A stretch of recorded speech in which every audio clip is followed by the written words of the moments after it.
శాసనసభ్యుడిగా గెలిచిన తర్వాత అందరినీ కలుపుకోపోవాలనే ఉద్దేశంతో నియోజకవర్గంలో కొందరు దొంగలను చేరదీసి తప్పు చేశానని నా దగ్గరే ఉండి నన్ను వాడుకుని నేను వేమిరెడ్డి ప్రభాకర్ రెడ్డి ఇచ్చే డబ్బు మూటలకు ఆశపడి వెళ్లడం దారుణమని కోవూరు శాసనసభ్యులు నల్లపరెడ్డి కృష్ణకుమారెడ్డి అన్నారు. విడవలూరు మండలంలోని పోండ్ల అచ్యుత్ రెడ్డి నివాసంలో జరిగిన మీడియా సమావేశంలో ఆయన మాట్లాడారు. ఒక ముస్లిం మైనారిటీకి టికెట్ ఇచ్చినారని చెప్పేసి అలిగి జగన్మోహన్ రెడ్డి గారి మీద పార్టీలో నుండి బయటకు వెళ్ళిపోయినాడు. ఇంకా ఆత్మీయ సమావేశం అనేది పెట్టారు రాజుపాలెంలో. మేడం గారు మాట్లాడారు, ద గ్రేట్ ప్రశాంత్ రెడ్డి గారు అవినీతి రహిత పరిపాలన చేస్తుందంట కోవూరు నియోజకవర్గంలో. ఏమి జరిగిందో ఇక్కడ ఆ పదం ఎందుకు వాడిందో నాకైతే అర్థం కాల. నేను అడుగుతున్నాను ఒకటే, ప్రభాకర్ రెడ్డి గారి కుటుంబం మొట్టమొదట ఏ స్థాయిలో ఉండింది, ఎన్ని కాంట్రాక్టు పనులు చేసి ఎన్ని కోట్లు సంపాదించాడు, కాంట్రాక్టు పనులు చేసిన దాంట్లో నిజాయితీగా చేశాడా, చిత్తశుద్ధిగా చేశాడా, అవినీతి చేయకుండా చేసి ఇంత కోటీశ్వరుడు అయినాడా అని నేను అడుగుతున్నా. ఇన్ని కోట్లకు అధిపతి అయినాడు. ఇదే వేమిరెడ్డి ప్రభాకర్ రెడ్డిని నెల్లూరు జిల్లాలో ఏ ఎమ్మెల్యే కూడా తీసుకువెళ్ళలేదు నియోజకవర్గాలకి. అన్నిసార్లు నేను కోవూరు నియోజకవర్గంలో తిప్పితే మైక్ పట్టుకొని ఏం చెప్పాడు, ఆ మాట్లాడడం కూడా చేత కాదులేండి, ఉపన్యాసం చేయలేడు. బహిరంగ సభల్లో మైక్ పట్టుకున్నాడంటే చెయ్యి వణికిపోద్ది, మనిషే వణికిపోతాడు. ఏం చెప్పాడు, నెల్లూరు జిల్లాలోనే కాదు రాష్ట్రంలో నల్లపురెడ్డి ప్రసన్న కుమార్ రెడ్డి ఎమ్మెల్యేగా చేస్తున్నటువంటి కృషి ఏ ఎమ్మెల్యే కూడా చేయలేదు వైఎస్ఆర్ కాంగ్రెస్ పార్టీలో అని చెప్పాడు. చాలా దగ్గర చెప్పాడు, ఎమ్మెల్యేగా ఉండాలనంటే ప్రసన్న కుమార్ రెడ్డి లాగా ఉండాలని చెప్పినాడు. అదే ప్రభాకర్ రెడ్డికి ఈరోజు ప్రసన్న కుమార్ రెడ్డి అంటే కష్టం, దూరం. సరేలేండి, రాజ్యసభ ఇచ్చిన జగన్మోహన్ రెడ్డి గారిని వదిలేసి వెళ్ళిపోయినాడు అని అంటే ప్రసన్న కుమార్ రెడ్డిది ఏముంది, కోన్కిస్గా కొట్టంగాడు.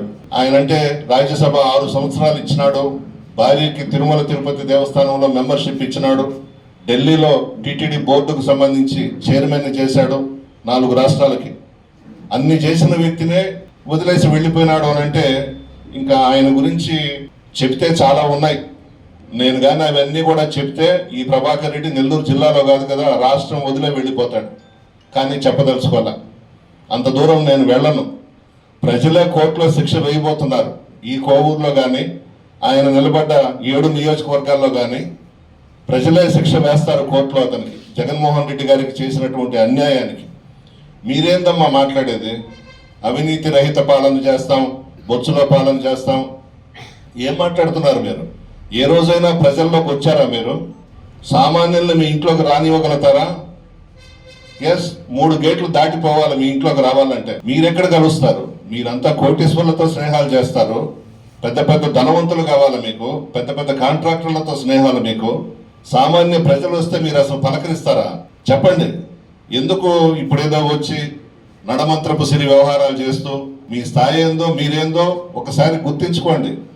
ఇప్పుడేదో డబ్బు వచ్చేసింది, ప్రజలను కొనుక్కోవచ్చు, ప్రజలను కొనేస్తే ఓట్లు ఇచ్చేస్తారు, మనం ఎమ్మెల్యేలు అయిపోతాం, ఎంపీలు అయిపోతాం, కలలు కంటా ఉన్నారు. ప్రజలు రాజకీయ నాయకుల కన్నా తెలియగల వాళ్ళు. ఎప్పుడు ఏ నిర్ణయం తీసుకోవాలో, ఎవరి వల్ల లబ్ధి పొందారో నిజాయితీగా ఉంటారు ప్రజలు, గౌరవం కలిగిన వాళ్ళు ప్రజలు. మీలాగా ఎప్పుడు పడితే అప్పుడు గొడుగులు మార్చడం, డ్రామాలు ఆడడం, నాటకాలు ఆడడం చేత కాదు ప్రజలకి. ఎవరి వల్ల లబ్ధి పొందారో జగన్మోహన్ రెడ్డి గారి వల్ల లబ్ధి పొందారు. ప్రజలు అడగలేదు, పార్టీలకు అతీతంగా ఇచ్చాం, కులాలకు అతీతంగా ఇచ్చాం.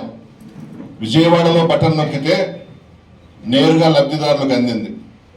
వాళ్ళందరూ కూడా చాలా బాగున్నారు, ప్రజల్లో బ్రహ్మాండంగా ఉంది. మరలా 120 స్థానాలు మేము రాష్ట్రంలో గెలవబోతా ఉన్నాం. 25కి 25 పార్లమెంటు స్థానాలు గెలవబోతా ఉన్నాం. ఈ రాష్ట్రానికి కాబోయే ముఖ్యమంత్రి జగన్మోహన్ రెడ్డి గారే, తిరుగులేదు. భగవంతుడు కూడా రాసి పెట్టేశాడు.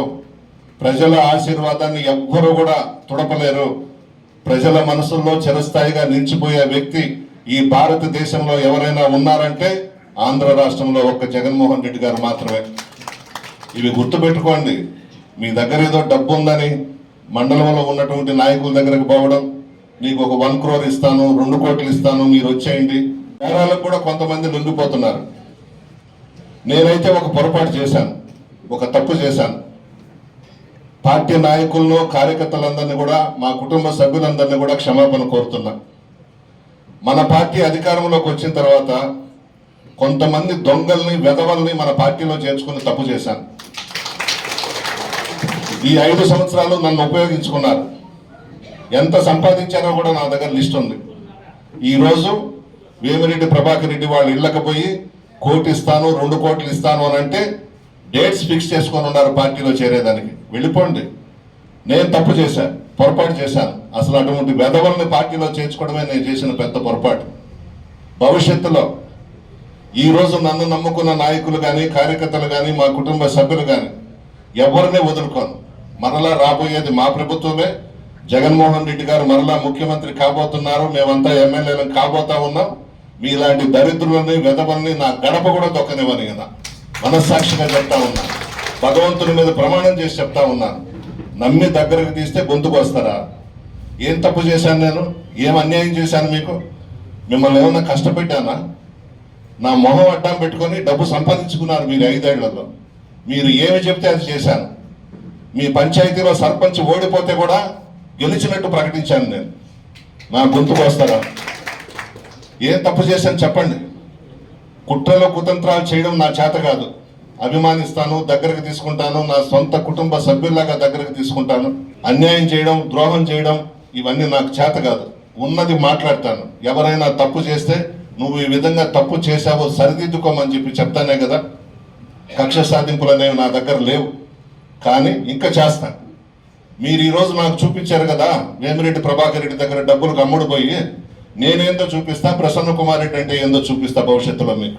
మీరు అనుకుంటున్నారు మరలా గెలిచేది ప్రసన్న కుమార్ రెడ్డే, మరలా మనం పోతే మరలా మనకు ముందు సీట్లు మనకు వేస్తాడని అనుకుంటున్నారు. చేసి చెప్తున్నా, మీలాంటి చెంచాగాళ్ళని, మీలాంటి దరిద్రులని, మీలాంటి వెధవల్ని నా గడప కూడా తొక్కనివ్వను. ఇది ఒకటి నేర్చుకున్నారు. ప్రసన్న కుమార్ రెడ్డి బోళా మనిషి. మనం ఇప్పుడు చేయకపోయినా గెలిచేది ఆయనే. రేపు పోతే మనకు ముందు సీట్లు వేస్తాడు, కండువాలు వేస్తాడు, వాళ్ళని వెనక కూర్చోబెడతాడని అనుకుంటున్నారు. మారాను, నేను మారాను. ఇక మీదట భవిష్యత్తులో ఇటువంటి వెధవల్ని దగ్గర కూడా రానివ్వను. ఎంత అన్యాయం ఇది! ఇంతకన్నా ఘోరం ఉందా? 5 సంవత్సరాలు నన్ను ఉపయోగించుకొని డబ్బులు సంపాదించుకొని మీరు ఏమి చెప్తే అది గ్రామాల్లో చేశాను. చేయొచ్చా ఈ విధంగా? భగవంతుడికే వదిలేస్తున్నా. ఆ భగవంతుడే మీకు శిక్ష వేస్తాడు. మిమ్మల్నిగా వదిలిపెట్టాడు దేవుడు. నన్ను నమ్మించి ద్రోహం చేసి ఈ రోజు ఇచ్చే ప్రభాకర్ రెడ్డి ఇచ్చే 1 కోటి రూపాయలకి 2 కోట్లకి మీరు అమ్ముడుపోతారా? ఆ డబ్బు ఏమన్నా శాశ్వతమా? నిజాయితీ శాశ్వతం, మంచితనం శాశ్వతం. ఇవి 2 కూడా ఎప్పుడు ప్రజల్లో ఉంచిపోవు. 10 మంది చెప్పుకోవాలి మన గురించి. ఆయన పలానా గొప్ప నాయకుడు, ఆయన నమ్ముకున్నాడు, మధ్యలో తెలుగుదేశం పార్టీలో నుంచి వైఎస్ఆర్ కాంగ్రెస్ పార్టీలోకి వెళ్ళినా దగ్గరకు తీశాడు, 4 రూపాయలు సంపాదించుకున్నాడు అని చెప్పుకోవాలి గ్రామాల్లో. ఇటువంటి పనుల ఇటువంటివి చేస్తారా ఎవరన్నా? ఏం ద్రోహం చేశానయ్యా మీ కుటుంబానికి? ఏం అన్యాయం చేస్తే మీరు ఈరోజు ప్రభాకర్ రెడ్డి దగ్గర 2 కోట్లు 3 కోట్లు తీసుకొని వెళ్ళిపోతున్నారు? బుద్ధి వచ్చింది. ఇటువంటి వెధవల్ని నేను దగ్గరకు రానివ్వను. వైఎస్ఆర్సీపీ పార్టీ కోవూరు నియోజకవర్గ పరిశీలకుగా ప్రీతం ముఖ్యమంత్రి వర్యులు వైఎస్ జగన్మోహన్ రెడ్డి గారు, అలాగే రాజ్యసభ సభ్యులు, ఈరోజు నెల్లూరు ఎంపీ అభ్యర్థి విజయసాయిరెడ్డి గారు ఇద్దరు నన్ను కోవూరు నియోజకవర్గానికి పరిశీలకునిగా పంపించడం జరిగింది. ముఖ్యంగా ఈరోజు కోవూరు నియోజకవర్గానికి సంబంధించి నిన్న కొడవలూరు మండలంలో మండల స్థాయి వైఎస్ఆర్సీపీ విస్తృత స్థాయి సమావేశం కార్యక్రమం చేసుకోవడం జరిగింది. అక్కడ ఉన్న నాయకుల్ని అందరినీ కలుసుకోవడం జరిగింది. అలాగే ఈరోజు విడవలూరు మండలం సంబంధించి ఇక్కడున్న మండల స్థాయి విస్తృత స్థాయి సమావేశం ఏర్పాటు చేసుకోవడం జరిగింది. రాష్ట్ర ఆఫ్కాప్ చైర్మన్గా గౌరవ ముఖ్యమంత్రి గారు నన్ను 2019లోనే రాష్ట్ర ఆఫ్కాప్ చైర్మన్ అయినటువంటి వాడిని. దాంట్లో భాగంగా అందరు శాసనసభ్యులు మంత్రులు కూడా ఆ రోజు నాకు మద్దతు తెలిపారు. నేను ముఖ్యమంత్రిని ప్రతి 3 నెలలకో 6 నెలలకో ఒకసారి ముఖ్యమంత్రిని నేరుగా కూడా కలుస్తుంటాను. అట్లాంటిది ఈ జిల్లా పార్టీ అధ్యక్షుని కావడానికి 1 ఏడాది పాటు పట్టింది. నాకు ఒక శాసనసభ్యుడికి చిన్న మనస్పర్ధ ఉంటే నేను అది చెప్పుకుందామని చెప్పి ఆయన ప్రయత్నం చేస్తే ఆయన వినకపోగా ఒకరోజు ఫోన్ చేసి నువ్వు అర్జెంటుగా రావాలా, నువ్వు కావలికి పోవాలన్నాడు. నేను రానయ్యా అని చెప్పాను. తర్వాత పెద్దలు సాయిరెడ్డి గారు ఫోన్ చేసి నువ్వు ఈపీఆర్ కళ్యాణ మండపం రా అంటే నేను పెద్దలు శాసనసభ్యులు నన్ను దగ్గరుండి తీసుకెళ్ళి వాళ్ళందరికీ కూడా చెప్పారు, ఆ రోజు కష్టపడ్డాడు, మంచి వ్యక్తి, రాష్ట్ర ఆఫ్కాప్ చైర్మన్ ఉన్నాడు. ఈయన మాట్లాడతాడు, ఆయన కనిపిస్తే నాకు నమస్కారం కూడా పెట్టాడు ఆయన చెప్పాడు. అంటే నమస్కారం పెట్టకపోతే నువ్వు నాకు అపాయింట్మెంట్ ఇవ్వవా? అటువంటి వ్యక్తి ఇక్కడ ఎంపీగా పోటీ చేయబోతున్నారు. దయచేసి కోవూరు నియోజకవర్గ ప్రజలు ఆ ఇల్లు తలుపులు రాష్ట్ర ఆఫ్కాప్ చైర్మన్కి ఏడాది పాటు పట్టిందంటే సాధారణమైన కార్యకర్తలు, నాయకులు, లేకపోతే మారుమూల ప్రాంతంలో ఉన్నటువంటి ప్రజలందరూ కూడా వాళ్ళని కలవాలంటే ఏం జరుగుతుందో కూడా ఒకసారి ఆలోచన చేయమని చెప్పి ఈ సందర్భంగా మీ అందరికీ తెలియజేస్తున్నాం. వాళ్ళని కలవడం అసంభవం. వాళ్ళ పిఏకి ఫోన్ చేస్తే వాళ్ళు మూలాపేట శివాలయంలో పూజ చేస్తున్నారు, నేను ఫోన్ చేసి పిఏని అడిగితే ఇంకా నెల్లూరుకే రాలని చెప్తారు. దానికి సాక్ష్యం కూడా పెద్దలు గౌరవ శాసనసభ్యులు ప్రసన్న కుమార్ అని చెప్పి ఈ సందర్భంగా తెలియజేస్తారు. ఈ 2 ఘటనలకి ఆయన నమస్కారం పెట్టలేదని అడిగినటువంటి సందర్భంలోనూ, తర్వాత వాళ్ళ పిఏకి ఫోన్ చేసి సార్ని కలవాలంటే సార్ ఇంకా నెల్లూరు రాలేదు, ఆయన ఎక్కడున్నారంటే మూలాపేట శివాలయంలో పూజ చేసుకుంటారు. దానికి కూడా గౌరవ శాసనసభ్యులే సాక్ష్యం అని చెప్పి ఈ సందర్భంగా తెలియజేస్తున్నాం. అటువంటి వ్యక్తికి మీరు పొరపాటున కోవూరు నియోజకవర్గ ప్రజలు ఏమాత్రం ఆలోచన చేయకుండా కేవలం సంచులతో వస్తే ఆ సంచులను చూసి మోసపోయారంటే రాబోయే 5 ఏళ్లలో గడ్డు కాలాన్ని ఎదుర్కోబోతున్నారని చెప్పి కూడా ఈ సందర్భంగా కోవూరు నియోజకవర్గ ప్రజలందరికీ కూడా తెలియజేస్తున్నాను. మంచి మనసుతో ఆలోచన చేయండి. ఎప్పుడు ఇక్కడే ఉండి స్థానికంగా ప్రజలకు అందుబాటులో ఉండి కష్టకాలంలో, కరోనా కష్టకాలంలో ఊరూరో తిరిగినటువంటి నాయకుడు ఎవరన్నారంటే అది ప్రసన్న కుమార్ రెడ్డి గారి నియోజకవర్గంలో. అటువంటి వ్యక్తిని మనం దూరం చేసుకుంటే రాబోయే రోజుల్లో మనం చాలా కోల్పోతామని చెప్పి కూడా ఈ సందర్భంగా తెలియజేస్తాను.